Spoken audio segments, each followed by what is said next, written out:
नमस्कार, एक बार फिर से आपका स्वागत है। ब्रेक के बाद उत्तराखंड की बात करेंगे और शुरुआत चमोली की खबर से। खाई में एक गाड़ी के गिरने से मौत का मामला सामने आया है। निजमुल्ला रोड पर यह हादसा हुआ है और 2 लोग घायल हुए हैं। गाड़ी में सवार थे 3 लोग। दोनों घायलों को जिला अस्पताल में भर्ती किया गया है और एक की मौत हो गई है। दोनों घायल जिला अस्पताल में भर्ती है। तस्वीर आपको दिखा रहे हैं। गाड़ी बुरी तरह क्षतिग्रस्त है। खाई में गाड़ी के गिरने की वजह से एक की मौत हो गई है और 2 लोग घायल हुए हैं, जिन्हें अस्पताल में भर्ती किया गया है। चमोली में यह हादसा हुआ है। चमोली से आगे होते हुए बद्रीनाथ भी तमाम तीर्थयात्री जाते हैं और बीच में ही चमोली में यह हादसा हुआ है, जहां खाई में गाड़ी के गिरने की वजह से एक की मौत हो गई है और 2 लोग घायल हुए हैं। दोनों ही घायलों को अस्पताल में भर्ती किया गया है। 3 लोग सवार थे। कहां से आ रहे थे इसके बारे में अभी कोई जानकारी नहीं है।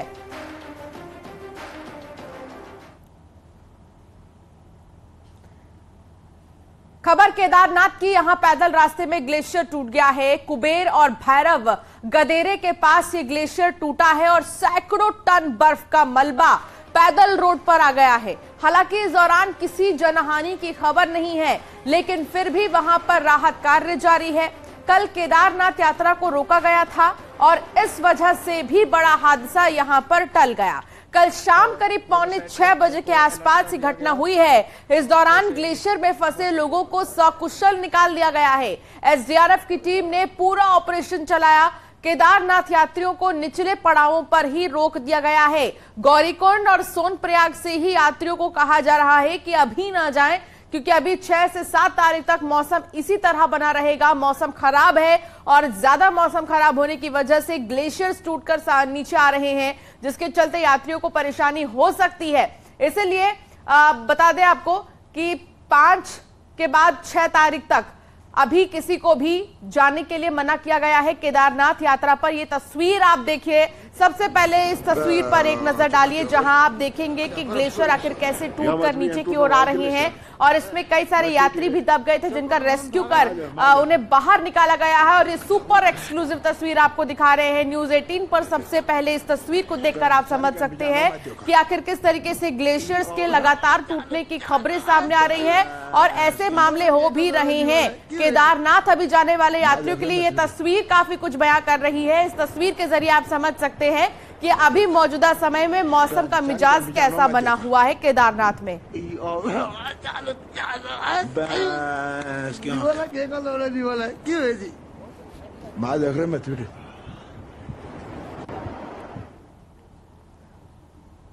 केदारनाथ में हो रही लगातार बर्फबारी की वजह से यात्रा बुधवार को बंद रही। ऐसे में प्रशासन ने गौरीकुंड, सोनप्रयाग, रुद्रप्रयाग समेत कई स्थानों पर बैरिकेडिंग कर तीर्थयात्रियों को रोका है, जिसके कारण तीर्थयात्रियों को परेशानी का सामना करना पड़ रहा है। सबसे ज्यादा परेशानी उन यात्रियों को उठानी पड़ रही है जो सीमित संसाधनों के साथ यात्रा पर आए थे और उनके पास इतने पैसे भी नहीं कि वो कुछ दिन मौसम खुलने का इंतजार भी करें।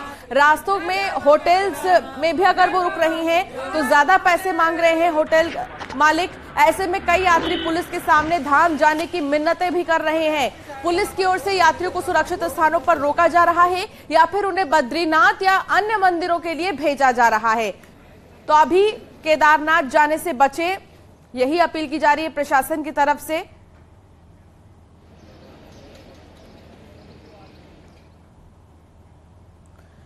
दीपांकर हमारे संवाददाता हमारे साथ जुड़ गए हैं। दीपांकर, देखिए अभी भी मौसम बहुत खराब है केदारनाथ का, तो दूसरी तरफ प्रशासन के सामने एक चुनौती बन गई है यहां के तीर्थयात्रियों को समझाना कि अभी वहां पर ना जाएं। मौसम का मिजाज अभी फिलहाल कैसा है? प्रशासन की तरफ से क्या प्रोटोकॉल्स जारी किए गए हैं? बिल्कुल, जिस तरह 4 दिनों का मौसम रहा, बारिश बर्फबारी पूरे प्रदेश में रही, खासतौर पर केदारनाथ और बद्रीनाथ में जमकर बर्फ पड़ी है, तो ऐसे में वहां पर हालात कहीं ना कहीं खराब हुए हैं।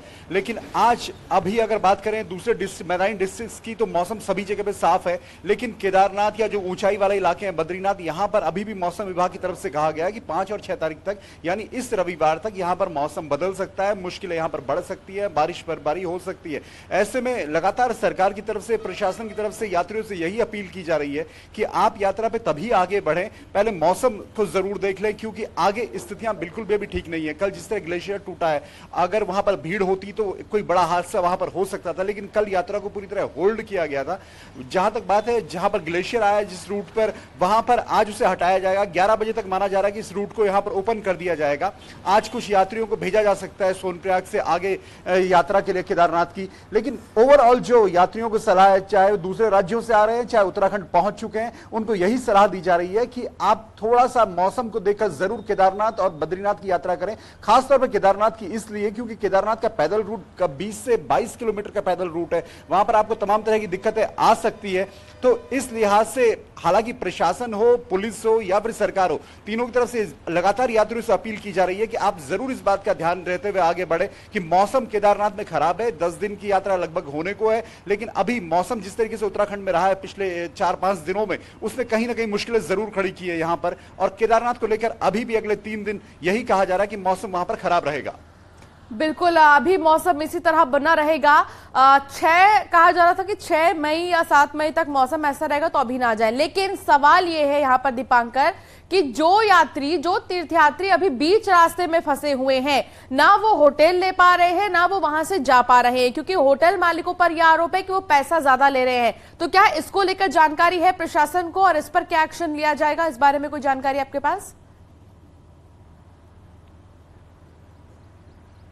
बिल्कुल, पर्यटन मंत्री सतपाल महाराज जो अभी तक उत्तराखंड में नहीं थे, कल उत्तराखंड पहुंचे हैं। कल उन्होंने कहा है कि आज वो जो रुद्रप्रयाग डिस्ट्रिक्ट है वहां का दौरा करने वाले हैं। केदारनाथ जाने का भी उनका प्लान है। तो उनके सामने भी उनका यही कहना था कि इस तरह की बातें आई हैं, शिकायतें आई हैं जगह जगहों पर। इसके साथ साथ जो प्रभारी मंत्री है रुद्रप्रयाग के सौरभ भगोड़ा, उनका कहना है कि कहीं पर भी ओवर रेटिंग नहीं होनी चाहिए। लेकिन प्रैक्टिकल स्थिति यही है कि बारिश हुई है, बर्फबारी हुई है, और इसका अंदाजा किसी को नहीं था कि अचानक से मौसम इस तरीके से बदलेगा। केदारनाथ जहां अचानक से 10,000, 20,000 और 40,000 तक यात्री एक संख्या में शुरुआत में पहुंचे, तो उन यात्रियों को रोकना प्रशासन की यहां पर मजबूरी थी कि किसी की कोई बड़ी घटना वहां पर ना हो। लेकिन हाँ, यह बात भी जरूर है कि यात्रियों को समझाना, यात्रियों के लिए व्यवस्था करना, उनको रोकना, और वो भी दूसरे राज्य से आए यात्रियों के लिए जो एक सीमित अपने संसाधनों के साथ आए, एक तय लिमिट के तहत आए, तय दिन के हिसाब से आए, तो उनके लिए जरूर यहां पर दिक्कत है। लेकिन सरकार की तरफ से दावा किया जा रहा है या प्रशासन का यह कहना है कि व्यवस्थाएं बनाई जाएंगी, लोग थोड़ा धैर्य बना के रखें।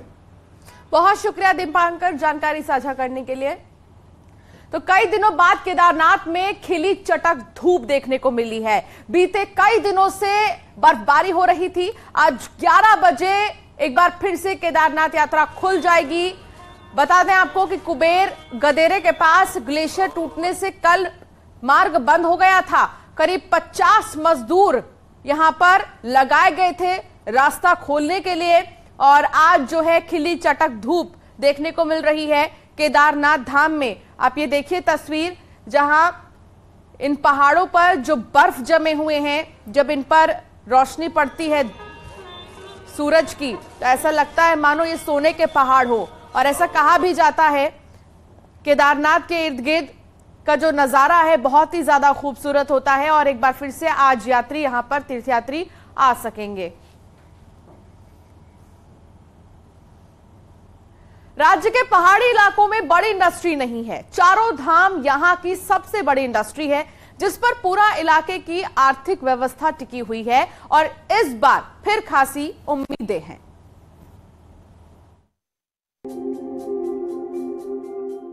उत्तराखंड में चारधाम यात्रा जहां एक तरफ लाखों लोगों की आस्था का केंद्र है, तो हजारों लोगों की आय का साधन भी है। इसी चारधाम यात्रा की वजह से गढ़वाल क्षेत्र में हजारों व्यापारियों की रोजी रोटी जुड़ी हुई है। 3-4 दिनों से जो बारिश हो रही है, उसके बावजूद भी आप सड़क पे देखेंगे पूरी लंबी लाइन गाड़ियों की लगी हुई है। और इससे एक ये मैसेज आ रहा है कि हम लोगों के जो व्यापारी और स्थानीय लोग हैं, तो इनको काफ़ी हद तक इन लोगों के आने से काफ़ी फायदा रहेगा। यात्रा हमारे लिए एक संजोग के आई है। इस यात्रा से व्यापारियों में उत्साह है, और सारे लोकल जितने भी हमारे लोकल लोग हैं जो काम करते हैं, उनमें एक उत्साह है। और ये उत्साह को देखते हुए आज हम पूरे उत्तराखंड वासियों को धन्यवाद करते हैं। चारधाम यात्रा शुरू होने से स्थानीय कारोबारी काफी खुश रहते हैं। इस बार की तैयारियों पर व्यापारी भी सरकार की तारीफ कर रहे हैं। उत्तराखंड में ज्यादा बड़े उद्योग नहीं है, चारधाम ही उत्तराखंड की इंडस्ट्री है जिससे यहाँ का कारोबार चलता है। इसीलिए हर किसी को चारधाम यात्रा शुरू होने का इंतजार रहता है। चारधाम यात्रा उत्तराखंड की आर्थिकी की एक महत्वपूर्ण रीढ़ है। उत्तराखंड में पहले से कहा माना जाता था कि इंडस्ट्री नहीं है, और ये चारधाम ही उत्तराखंड की इंडस्ट्री है। इस चारधाम से हजारों लोग, हजारों परिवार इस चारधाम यात्रा से पलते हैं। चारधाम यात्रा में अभी तक 3 लाख से ज्यादा तीर्थयात्री पहुंच चुके हैं और कई तो अभी मौसम ठीक होने का इंतजार कर रहे हैं, तो कई रजिस्ट्रेशन की लाइन में हैं।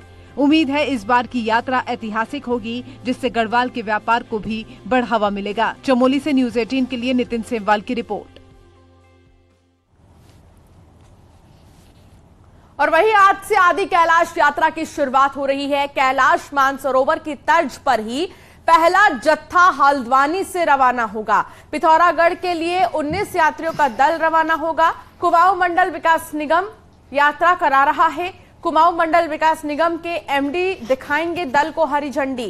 कैची धाम, चित्तई जागेश्वर मंदिर होते हुए पिथौरागढ़ पहुंचेगा ये दल। कुल 8 दिन की यात्रा में रवाना हो रहा है ये दल। जुलाई के अंत तक जारी रहेगी आदि कैलाश यात्रा।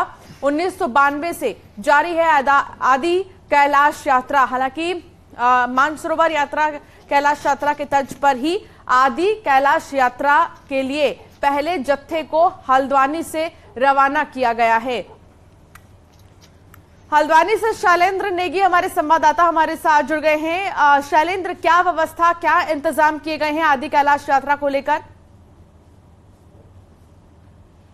देखिए, क्योंकि कैलाश मानसरोवर यात्रा साल 2019 से नहीं हो रही है, क्योंकि भारत चीन के रिश्ते ठीक नहीं हैं और कोविड की भी घटना हुई थी, तो इसके बाद जो है लगातार इस यात्रा पर बैन चल रहा है और यात्री नहीं जा पा रहे हैं। लेकिन इसके बाद जो आदि कैलाश यात्रा है वो खासी महत्वपूर्ण मानी जाती है और उसी जो कैलाश मानसरोवर यात्रा है ठीक उसी के तर्ज पर ये आदि कैलाश यात्रा शुरू होने जा रही है। और वैसे तो साल 1992 से लगातार जारी है, लेकिन इस बार कुमाऊं मंडल विकास निगम खुद इस यात्रा को करा रहा है। यानी जितने भी यात्रा के पड़ाव रहेंगे वहां पर कुमाऊं मंडल विकास निगम के जो कर्मचारी हैं वो मौजूद रहेंगे। उसके अलावा जितने भी यात्रा मार्गों पर होम स्टे हैं, जहां जहां पर यात्रा को रुकना है, सबसे पहले यात्रा जो है काठगोदाम जो कुमाऊं मंडल विकास निगम का गेस्ट हाउस है यहां से आज शुरू होगी। सुबह 9 बजे यहां से हरी झंडी दिखाई जाएगी। उसके बाद यात्रा का अगला पड़ाव रहेगा कैची धाम, जो कि बाबा नीम करोरी का धाम है। वहां पर यात्री दर्शन करेंगे। 19 यात्री हैं, जिसमें 10 पुरुष और आपकी 9 महिलाएं इसमें शामिल हैं। और कैची धाम के बाद ये चितई गोलजू मंदिर पहुंचेगा और फिर वहां के बाद जागेश्वर मंदिर में वहां पर दर्शन होगा। वहां पर इनके लंच का कार्यक्रम है और वहां से फिर ये पिथौरागढ़ के लिए रवाना हो जाएगा। तकरीबन रात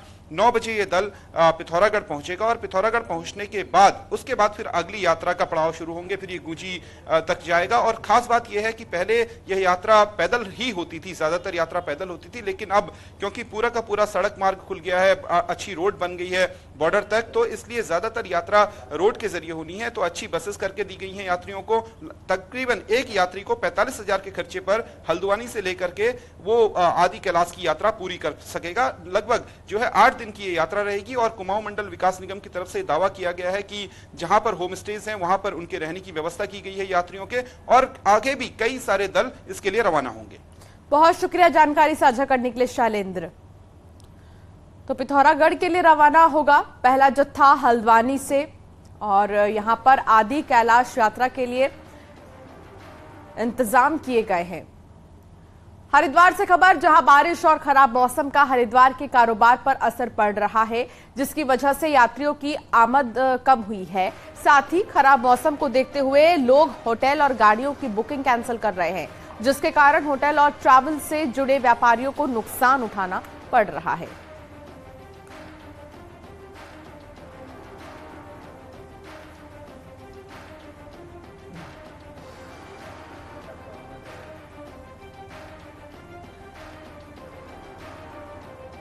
तो हरिद्वार में आपको बता दें कि लगातार मौसम का मिजाज बदल रहा है और इसके चलते ही लोगों की आमदनी कम हो रही है। जो वहां के होटल मालिक से उनको नुकसान उठाना पड़ रहा है। पुलकित हमारे संवाददाता हमारे साथ जुड़ गए हैं।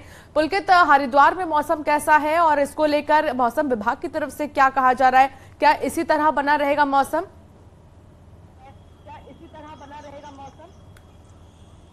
जी देखिए, मौसम की अगर आज की बात करें तो आज जैसे सभी जगह पर 4 दिनों के बाद 4 दिनों से मौसम खराब था और आज जो है मौसम खुला है। आज हरिद्वार में भी सुबह से ही जो है चटक धूप नजर आ रही है।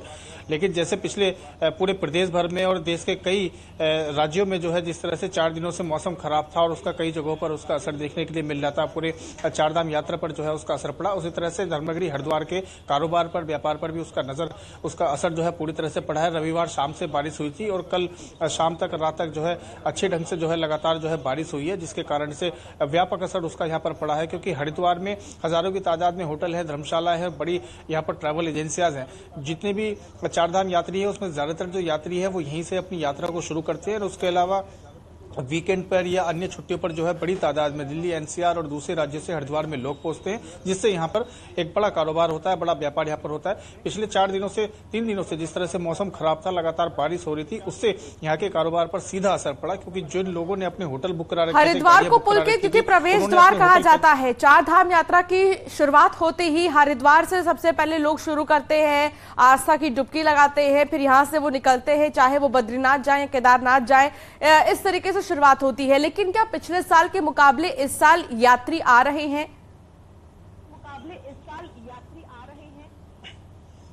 जी बिल्कुल, देखिए यात्रा सीजन जैसे शुरू हुआ, गर्मियां जैसे शुरू हुई, यात्री की संख्या यहाँ पे जो है लगातार बढ़ी है। रोजाना कि यहाँ पर हजारों की तादाद में यात्री आते हैं, हरिद्वार में रुकते हैं, गंगा स्नान करते हैं और अगर उन्हें चारधाम की यात्रा पर जाना होता है तो चारधाम की यात्रा पर जाते हैं। वीकेंड में जो यात्रियों की संख्या का ग्राफ है उसमें बहुत ज्यादा इजाफा होता है। हर वीकेंड पे ये देखने के लिए मिलता है कि बड़ी तादाद में यहाँ पर जो है लोग पहुंचते हैं और जिससे यहाँ पर काफी भीड़ भाड़ नजर आती है, मार्केट में, बाजारों में चहल पहल नजर आती है और सड़कों पर जो है जाम की स्थिति बन जाती है। कई जगह पर हाईवे ऐसे हैं जहां पर बड़े मुख्य मार्ग हैं, चौराहे हैं, वहां पर हमेशा जो वीकेंड में वहां पर जरूर जाम की स्थिति बनती है। लेकिन जो मौसम की हम बात कर रहे हैं, पिछले 4 दिनों से जब मौसम में जिस तरह से खराबी आई है, लगातार बारिश हो रही है और मौसम सर्द भी हुआ है, गर्मी भी जो है कम हो गई है, तो उस कारण यहाँ पर जो आने वाले जो लोग हैं, हजारों की जो संख्या में जो लोग आते हैं, उन्होंने अपनी बुकिंग कैंसिल कराई। शुक्रिया जानकारी साझा करने के लिए। सीएम पुष्कर सिंह धामी आज बैठक लेंगे। मिशन 2025 को लेकर मीटिंग होगी। आज सुबह 11:30 बजे सचिवालय में ये बैठक होगी। अलग अलग विभागों के सचिव इधर मौजूद रहेंगे, तो अलग अलग विभागों के जो सचिव हैं वो मौजूद रहेंगे आज, और आज 2025 को लेकर ये मीटिंग होगी। देहरादून में आज धामी कैबिनेट की बैठक हुई है, जिसमें कई बड़े फैसले लिए गए हैं। सबसे पहले मंत्री चंदन रामदास को श्रद्धांजलि दी गई बीते कल, और कैबिनेट की बैठक में सेतु आयोग को मंजूरी दी गई है। केंद्र में नीति आयोग की तर्ज पर सेतु आयोग बनेगा और नीति आयोग ही सेतु आयोग को आर्थिक मदद करेगा। हर साल केंद्रीय नीति आयोग से 2 करोड़ रुपए मिलेंगे। मुख्यमंत्री इसके अध्यक्ष होंगे। साथ ही सेतु आयोग में 4 सलाहकार भी होंगे। राज्य में पॉलिसी के लिए सेतु आयोग थिंक टैंक का काम करेगा। तो सेतु आयोग का गठन किया जाएगा और इससे देखना भी होगा कि आखिर कितना फायदा भविष्य में होता है। साल 2021 में उत्तराखंड की यूनिवर्सिटियों और कॉलेजों में वाईफाई सुविधा देने का दावा किया गया था, लेकिन हालात ये हैं कि उच्च शिक्षा विभाग के अधिकारियों को अब याद भी नहीं कि ऐसा कोई वादा किया गया था।